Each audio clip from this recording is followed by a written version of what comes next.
Hi, today I want to talk about the 3 reasons why talking may not make you feel any better. Now, back in the day, I had battled anxiety and panic attack disorders. That led me to get 17 certifications on trying to understand how the body works holistically. One of those certifications was an emotion code practitioner. That's how I started to understand this stuff. And then later, I developed my own modality because I had other things that I wanted to incorporate into what I had learned and discovered in my own healing journey. And so everything that I do in this playlist is going to be associated with everything that I have learned on my journey back to wellness. And so that you can feel great in the present, let the past live in the past where it belongs, and look forward to a super bright future without dread or panic or worry or concern. Deal? Now, any of the content in this playlist is considered entertainment because I'm not working directly with you one-on-one right now. You see me, but I don't see you. And there's no way for me to know exactly where you're at or where you want to go. And so for that reason, this is considered entertainment. If you want to book an actual session with me, check below in the description and I can look into your specific situation. Now, today, again, I'm talking about the 3 reasons why talking may not make you feel any better. It's kind of a bold statement, right? But I think we've all lived it. I think that I remember back in the day when I was going to talk therapy, I think counselors and psychologists, psychiatrists, they're all fantastic. They're very skilled. They know what they're doing. They can give you some amazing insights. But if you are dealing with trauma, your body can sometimes remember what the head forgets. So my question is, how do you talk out what you can't even remember? That was my biggest challenge back when I was going through what I was going through, because my body was remembering a situation from when I was 8. Now, until I was able to detect that that's what my body was trying to tell me, or trying to protect me against, because you know how we have an emotional response to some things, like, for example, you're listening to the radio and it plays a song that reminds you of something from the past and it may make you smile.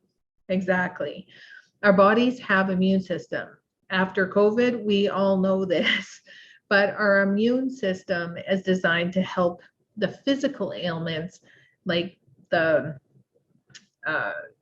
like if you catch a chicken pox, for example, pre-vaccines, if you caught the chicken pox and you got them bad enough, you wouldn't get them again because your body would build up antibodies, right?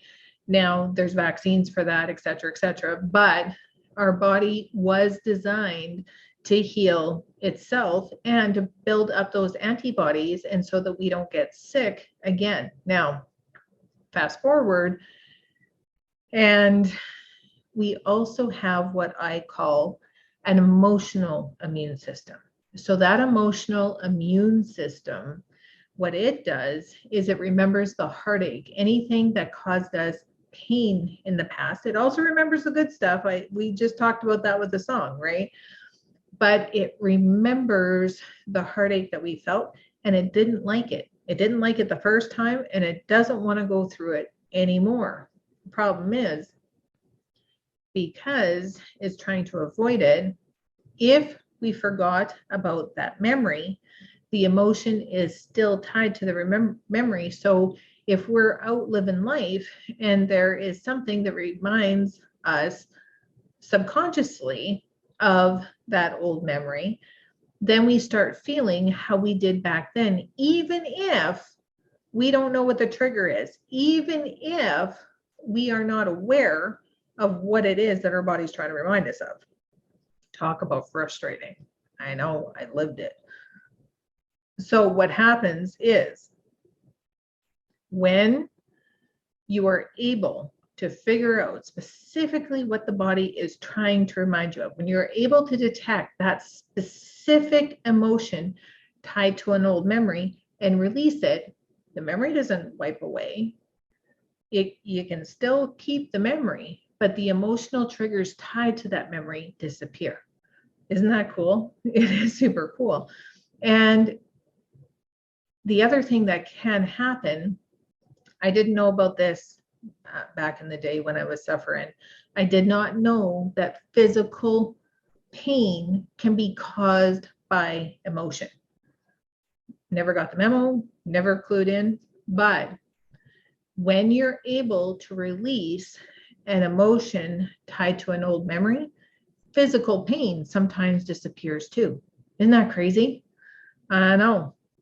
So when I developed emotional reflexology in 2012 it in 2014, I think I started practicing in 2015.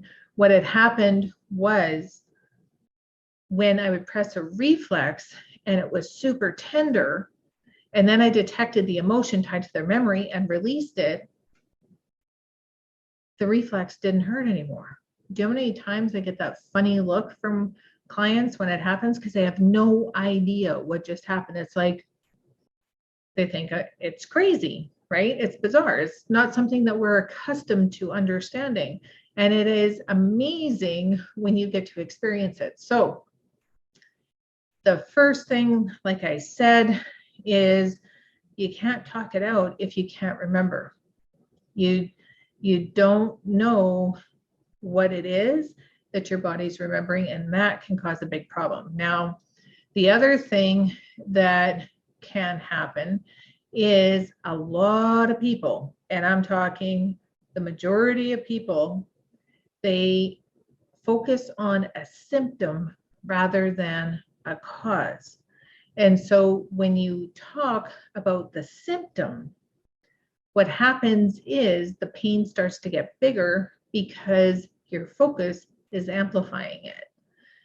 That's not the best idea. So when you can figure out what the cause is and correct the cause rather than the symptom, things just seem to go a lot better, a lot faster, right?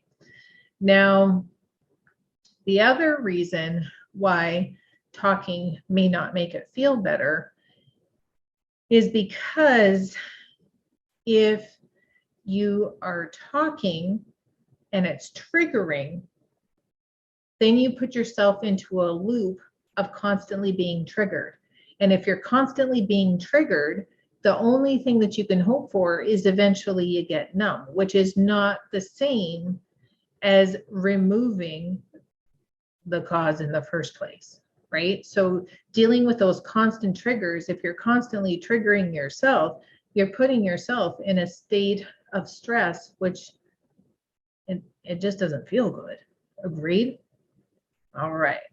So again, the 3 reasons why talking it out may not make you feel better is because your body's remembering what your head forgets, focusing on the cause rather than the symptom, or you're activating triggers and you can't numb yourself quick enough, right?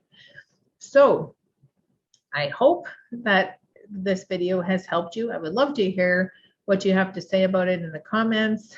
And if you are looking to book a session, by all means, just check down in the description and you can check out what it's like, or check out my playlist and I give some samples in there. Now, if you're dealing with a lot of triggers, again, consider that entertainment. It's not anything that is like an actual session because I'm not focusing on you. You may get results, but it's not something that if I don't know who you are or I don't know your specific situation, it has to be considered entertainment. Deal? All right. Hope you have a great rest of your day. Thanks for hanging out. Talk to you later. Bye-bye.